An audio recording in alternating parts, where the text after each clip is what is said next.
ദൈവനാമം മഹത്വപ്പെടുമാറാകട്ടെ. ഇന്നെന്നെ സൂക്ഷിക്കുന്ന എൻ്റെ എല്ലാ പ്രിയപ്പെട്ടവർക്കും നമ്മെ ചേർത്തുകൊള്ളുവാനായി വേഗം വരുന്ന കർത്താവായ യേശു ക്രിസ്തുവിൻ്റെ നാമത്തിൽ സ്നേഹവന്ദനം. നാം ഈ ദിവസങ്ങളിൽ നെഹമ്യാവ് പണിത വാതിലുകളെക്കുറിച്ച് പഠിക്കുകയായിരുന്നല്ലോ.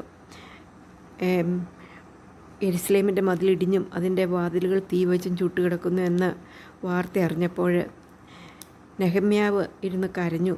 കുറേ നാൾ ഉപവസിച്ചു, പ്രാർത്ഥിച്ചു.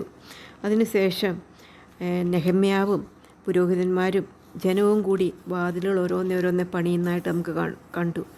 ഇന്ന് നമുക്ക് നെഹമ്യാവ് 3-ാം അധ്യായത്തിൻ്റെ 15-ാം വാക്യം ഒന്ന് വായിക്കാം. ഉറവ് വാതിൽ മിസ്പ ദേശത്തിൻ്റെ പ്രഭുവായ കൊൽ ഹോസയുടെ മകനായ ശല്ലൂൻ അറ്റകുറ്റം തീർത്തു. ഇവിടെ നമുക്ക് കാണുന്ന ഉറവ് വാതിൽ. ഇതിനു മുമ്പുള്ള നമ്മൾ പറഞ്ഞു കുപ്പവാതിൽ എന്തിനാണെന്ന് നമ്മൾ ചിന്തിച്ചു. വേസ്റ്റ് എല്ലാം പുറത്തു കൊണ്ട് കളയുന്നതിന് വേണ്ടി ഉപയോഗിക്കുന്നതാണ് വേസ്റ്റ്. അല്ലെങ്കിൽ ചപ്പും ചവറും മാലിന്യങ്ങളും പുറത്തു കൊണ്ടുപോയി കളയുവാൻ വേണ്ടി ആണ് കുപ്പവാതിൽ ഉപയോഗിക്കുന്നത്. കുപ്പവാതിൽ പണിത് കഴിഞ്ഞതിന് ശേഷമാണ് അവർ ഉറവുവാതിൽ പണിയുന്നത്.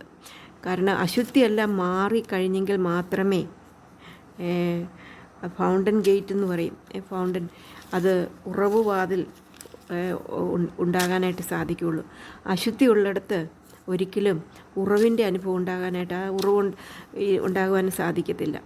അപ്പോൾ ഉറവ് വാതിൽ അത് മിസ്പ ദേശത്തിൻ്റെ പ്രഭുവാണ് അത് പണിത്. അതായത് അറ്റകുറ്റം തീർത്തു എന്ന് മാത്രമല്ല, അവനത് പണിത് മേച്ചൽ കഴിച്ചു, കതകും ഓടാമ്പലും അന്താഴവും ഇണക്കി എന്ന് കാണാനായിട്ട് സാധിക്കും. നമ്മളുടെ ജീവിതത്തിൽ നമ്മൾക്കും ഈ ഒരു ഉറവുവാതിലിൻ്റെ അനുഭവം നമ്മുടെ ജീവിതത്തിൽ എന്നും ആവശ്യമാണ്. നമുക്കൊരു വേദഭാഗം വായിക്കാം. യോഹന്നാൻ്റെ സുവിശേഷം 7-ാം അധ്യായത്തിൻ്റെ 38-39 വായിക്കാം. എന്നിൽ വിശ്വസിക്കുന്നവൻ്റെ ഉള്ളിൽ നിന്ന് തിരുവെഴുത്ത് പറയുന്ന പോലെ ജീവജലത്തിൻ്റെ നദികൾ ഒഴുകും. അവിടെ ഉറവൊഴുകുമെന്നാണ്. അവൻ അത് തന്നിൽ വിശ്വസിക്കുന്നവർക്ക് ലഭിക്കാനുള്ള ആത്മാവിനെക്കുറിച്ചാകുന്നു പറഞ്ഞത്. യേശു ഒന്ന് തേജസ്കരിക്കപ്പെട്ടിരിക്കാൻ ആത്മാവ് വന്നിട്ടില്ലായിരുന്നു. ഇവിടെ പറയുന്നത് കർത്താവായ യേശു ക്രിസ്തു വിശ്വസിക്കുമ്പോൾ ആ നിമിഷത്തിൽ തന്നെ നമ്മൾക്ക് ഉറവ് അല്ലെങ്കിൽ പരിശുദ്ധാത്മാവ് നമുക്ക് നമ്മുടെ ജീവിതത്തിൽ കിട്ടുമെന്നുള്ളത് ദൈവത്തിൻ്റെ വചനം വളരെ വ്യക്തമായിട്ട് പറയുന്ന ഒരു കാര്യമാണ്. അപ്പോൾ നാം നമ്മുടെ പാപങ്ങളെ ഏറ്റുപറഞ്ഞ്, നാം പാപികളാണെന്ന് സമ്മതിച്ച് നമ്മുടെ പാപങ്ങളെ ഏറ്റുപറഞ്ഞ് നാം കർത്താവിനെ ഏകരക്ഷകനും ഏക ദൈവവുമായിട്ട് സ്വീകരിച്ച് നാം ദൈവമക്കളാകുന്ന ആ നിമിഷം നമ്മുടെ ജീവിതത്തിൽ നമുക്ക് ദൈവത്തിൻ്റെ ആത്മാവ്, ഇവിടെ നമ്മൾ കാണുന്നത് ജീവജലത്തിൻ്റെ നദികൾ ഒഴുകുമെന്നാണ് പറയുന്നത്. അതുപോലെ റോമർക്ക് എഴുതിയ ലേഖനം 8-ാം അധ്യായത്തിൻ്റെ 23-ാം വാക്യത്തിൽ അത് തന്നെ കാണാം.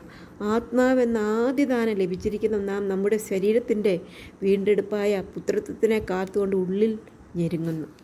അപ്പോൾ രക്ഷിക്കപ്പെടുന്ന നിമിഷം ആത്മാവെന്ന ആദ്യദാനം നമ്മൾക്ക് ലഭിക്കുകയാണ്. ജീവജലത്തിൻ്റെ നദികൾ ഒഴുകുകയാണ്. എന്നാൽ ആ ജീവജലത്തിൻ്റെ നദികൾ പരിശുദ്ധാത്മാവും ദൈവം നമ്മൾ വസിക്കുന്ന അനുഭവമാണ്. പരിശുദ്ധാത്മാവും ദൈവം നമ്മിൽ വസിക്കുമ്പോൾ അത് വസിച്ച് നിറയേണ്ട ആവശ്യമാണ്. ആത്മാവിൽ നിറയുക, അതാണ് ഉറവുവാതിലെ കാണിക്കുന്നത്.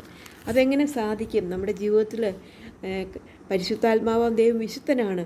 അപ്പോൾ നമ്മളിലുള്ള അശുദ്ധിയെല്ലാം മാറ്റിക്കഴിയുമ്പോൾ, നമ്മുടെ ജീവിതത്തിലുള്ള മുറിയെ പറ്റുന്ന കാര്യങ്ങളെല്ലാം മാറ്റിക്കഴിയുമ്പോൾ നമ്മുടെ ജീവിതത്തിൽ പരിശുദ്ധാത്മാവ് നിറയും എന്നുള്ളത് നമുക്ക് മനസ്സിലാക്കുവാനായിട്ട് സാധിക്കും. ഇവിടെ നമുക്ക് പല സ്ഥലങ്ങളിലും അനേക ദുഷ്പ്രവൃത്തികളെക്കുറിച്ച്, ചീത്ത പ്രവൃത്തികളെക്കുറിച്ച് നമുക്ക് ദൈവവചനത്തിൽ പറയാനുണ്ട്. അതെല്ലാം നമ്മൾ കളയുമ്പോൾ നമ്മുടെ ജീവിതത്തിൽ പരിശുദ്ധാത്മാവിൻ്റെ നിറവ് നമുക്കുണ്ടാകുവാനായിട്ട് സാധിക്കും. പരിശുദ്ധാത്മാവ് നിറഞ്ഞു കഴിയുമ്പോൾ ഉള്ള അനുഭവങ്ങളെക്കുറിച്ചാണ്. അത് നമ്മുടെ ജീവിതത്തിൽ വേണം. ഉറവുവാതിൽ നാം ഇന്ന് ആത്മാവിൽ നിറയാത്തവരാണെങ്കിൽ ഉറവുവാതിൽ നമ്മുടെ ഇന്ന് പൊളിഞ്ഞു കിടക്കുകയാണ്. അപ്പോൾ നമ്മൾക്കറിയാം, ആകയാൽ സകല ദുഷ്ടതയും എല്ലാ ചതുവും വ്യാജഭാവവും എല്ലാ നുണയും അതുപോലെ തന്നെ അങ്ങനെയുള്ള പാപങ്ങളെല്ലാം നീക്കിക്കളയുമ്പോൾ നമ്മുടെ ക്രിസ്ത്യ ജീവിതത്തിൽ നമ്മൾ ആത്മാവിൽ നിറയുന്നവരായിട്ട് തീരുമെന്നുള്ളത് നമുക്ക് കാണാനായിട്ട് സാധിക്കും. എഫെസ്യ ലേഖനം 5:18 വാക്യത്തിൽ അതാണ് പറയുന്നത്. അവിടെ കാണുന്ന ആത്മാവ് നിറഞ്ഞവരായി സങ്കീർത്തനങ്ങളാലും സ്തുതികളാലും ആത്മീയ ഗീതങ്ങളാലും തമ്മിൽ സംസാരിച്ചും നിങ്ങളുടെ ഹൃദയത്തിൽ കർത്താവിന് പാടിയും കീർത്തനം ചെയ്തും നമ്മുടെ കർത്താവായ യേശുക്രിസ്തുവിൻ്റെ നാമത്തിൽ ദൈവവും പിതാവുമായവന് എല്ലായ്പ്പോഴും എല്ലാറ്റിനും വേണ്ടി സ്തോത്രം ചെയ്തുകൊള്ളുവിൻ. ഉറവുവാതിൽ ഇന്ന് പൊളിഞ്ഞാണ് കിടക്കുന്നതെങ്കിൽ, നാം പരിശുദ്ധാത്മാവിൽ നിറയാത്തവരായിട്ടാണ് ഇരിക്കുന്നതെങ്കിൽ, പ്രിയ സഹോദരിമാരെ, ദൈവം നമ്മളിൽ നിന്ന് ആഗ്രഹിക്കുന്ന ദൈവത്തിൻ്റെ കൽപ്പനയാണ് നാം ആത്മാവിൽ നിറയുക എന്നാണ്. ഇവിടെ വളരെ വ്യക്തമായിട്ട് പറയുന്നുണ്ട്, ദൈവത്തിൻ്റെ ഒരു കൽപ്പനയാണ് ആത്മാവിൽ നാം നിറയുക എന്നുള്ളത്. അല്ലാതെ വെറുതെ പറയുകയാണ്. സ്നാനപ്പെടണം എന്നുള്ളത് ഒരു കൽപ്പനയാകുന്നത് പോലെ തന്നെ, രക്ഷിക്കപ്പെടണം എന്നുള്ളത് ഒരു കൽപ്പനയാകുന്നത് പോലെ തന്നെ പരിശുദ്ധാത്മാവിൽ നിറയുക എന്നുള്ളത് അത് ദൈവത്തിൻ്റെ ഒരു കൽപ്പനയാണ്. അതുകൊണ്ട് വളരെ നാം ആ കാര്യത്തെക്കുറിച്ച് ചിന്തിക്കേണ്ടതാണ്. നമ്മുടെ ഉറവാതിൽ ഇന്ന് പൊളിഞ്ഞു കിടക്കുകയാണ്. നമ്മുടെ ജീവിതത്തിൽ പാപമുണ്ടെങ്കിൽ, മുറുകെ പറ്റുന്ന പാപങ്ങൾ ഉണ്ടെങ്കിൽ പരിശുദ്ധാത്മാവിന് നമ്മുടെ ജീവിതത്തെ കൺട്രോൾ ചെയ്യാനായിട്ട് സാധിക്കത്തില്ല. പരിശുദ്ധാത്മാവിൽ നിറയുക എന്ന് പറയുമ്പോൾ അതിൻ്റെ തൊട്ട് മുമ്പിൽ കാണുന്നുണ്ട്, നിങ്ങൾ വീഞ്ഞു കുടിച്ച് മത്തരാകരുത്, അതിനാൽ ദുർനടപ്പ് ഉണ്ടാകുമല്ലോ. അതിൻ്റെ അർത്ഥം എന്താണെന്ന് വെച്ചാൽ, ഒരു വീഞ്ഞു കുടിച്ചു കഴിയുമ്പോൾ ആ വ്യക്തിയെ നിയന്ത്രിക്കുന്നത് വീഞ്ഞാണ്. പിന്നെ ആ വ്യക്തിക്ക് അറിയത്തില്ല. അയാൾ പറയുന്ന സംസാരങ്ങൾ, അയാൾ കാട്ടിക്കൂട്ടുന്ന കാര്യങ്ങളെല്ലാം നമുക്കറിയാം.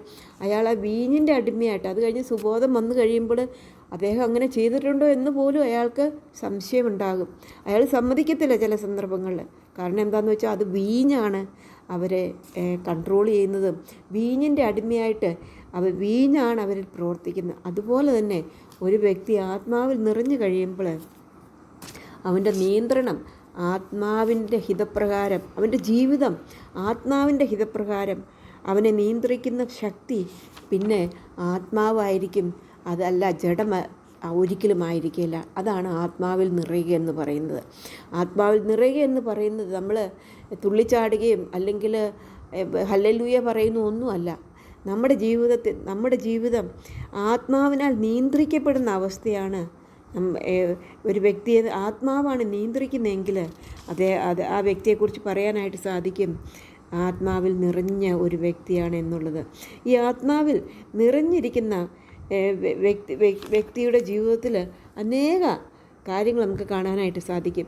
ആത്മാവിൽ നിറഞ്ഞ ഒരു വ്യക്തി എപ്പോഴും കർത്താവിൻ്റെ കൽപ്പനകൾ പ്രമാണിക്കുന്ന വ്യക്തിയായിരിക്കും. അല്ലെങ്കിൽ ആത്മാവിൻ്റെ ഇഷ്ടത്തിനനുസരിച്ച് ജീവിക്കുന്നവരായിരിക്കും. ഒരിക്കലും ഗലാത്യ ലേഖനത്തിൽ അതാണ് പറയുന്നത്, ജഡത്തിൽ നിറഞ്ഞാൽ ജഡത്തിൻ്റെ ഇഷ്ടം അനുസരിച്ച് ജീവിക്കും. ആത്മാവിൽ നിറയുന്നവൻ ആത്മാവിൻ്റെ ഇഷ്ടത്തിനനുസരിച്ച് ജീവിക്കുന്നവരായിരിക്കും. അതുപോലെ തന്നെ കർത്താവിൻ്റെ സൽഗുണങ്ങളെ ഘോഷിക്കുന്നവരായിരിക്കും. അപ്പം നമ്മുടെ ജീവിതത്തിൽ ഇന്ന് പ്രിയ സഹോദരിമാരെ, ഉറവുവാതിൽ പൊളിഞ്ഞാണോ കിടക്കുന്നത്? ഉറവുവാതിൽ പൊളിഞ്ഞാണ്. ദിനം പ്രതി നിമിഷം തോറും അത് നിറയേണ്ട ആവശ്യമുണ്ട്. നമ്മുടെ ജീവിതത്തിൽ ഒരു നിമിഷം നമുക്ക് പരിശുദ്ധാത്മാവിൻ്റെ കൺട്രോളിൽ ജീവിക്കാം, അടുത്ത നിമിഷം പരിശുദ്ധാത്മാവിൻ്റെ കൺട്രോൾ അല്ലാതെ ജീവിക്കാനായിട്ട് സാധിക്കും. ഒരു നിമിഷം നമ്മൾ പരിശുദ്ധാത്മാവിൻ്റെ നിറവിൽ ജീവിച്ചു കഴിഞ്ഞൊരു പരീക്ഷ വരുമ്പോൾ നമ്മൾ ജഡത്തിന് അല്ലെങ്കിൽ സാത്താന് വഴി കൊടുത്താൽ അപ്പോൾ പിന്നെ നമ്മൾ പരിശുദ്ധാത്മാവിൻ്റെ നിറവിലല്ല, പിന്നെ നമ്മൾ ജഡത്തിൻ്റെ അനുസരിച്ചാണ് ജീവിക്കുന്നത്. അതുകൊണ്ട് നിമിഷം തോറും ആത്മാവിൽ നിറയേണ്ട ആവശ്യമാണ്. അപ്പോൾ ഈ വാതിൽ ഉറവുവാതിൽ വളരെ വിശേഷപ്പെട്ട വാതിലാണ്. അത് ദൈവത്തിൻ്റെ കൽപ്പനയാണ്. അത് നിറഞ്ഞവരായിട്ട് നിങ്ങൾ പരിശുദ്ധാത്മാവിൽ നിറവിൻ എന്നുള്ളത് കർത്താവിൻ്റെ കൽപ്പനയാണ്. അങ്ങനെ കർത്താവിൻ്റെ കൽപ്പന അനുസരിക്കുവാനും അനുസരണമുള്ള മക്കളായിട്ട് ആത്മാവിൻ്റെ നിയന്ത്രണത്തിൽ ജീവിപ്പാനും ദൈവം നമ്മളെ സഹായിക്കട്ടെ. ഇന്ന് നമ്മുടെ ഉറവുവാതിൽ അത് ഓടാമ്പലൊക്കെ വെച്ച് ഭദ്രമായിട്ട് നാം കീപ്പ് ചെയ്യുന്നുണ്ടോ? അന്ന് നെഹമ്യാവും കൂട്ടരും ആ ഉറവുവാതിൽ പണിത് തീർത്തു. അതുപോലെ നമ്മുടെ ജീവിതത്തിൽ ഇന്ന് നമ്മൾ ആത്മാവിൽ നിറഞ്ഞിട്ടില്ലെങ്കിൽ നമ്മളെ മുറുകെ പറ്റിയിരിക്കുന്ന പാപങ്ങളെ വിട്ട് ആത്മാവിൽ നിറയുവാനായിട്ട് കർത്താവ് നമ്മളെ സഹായിക്കട്ടെ. അവൻ്റെ വലിയ നാമം എന്നേക്കും മഹത്വപ്പെടുമാറാകട്ടെ.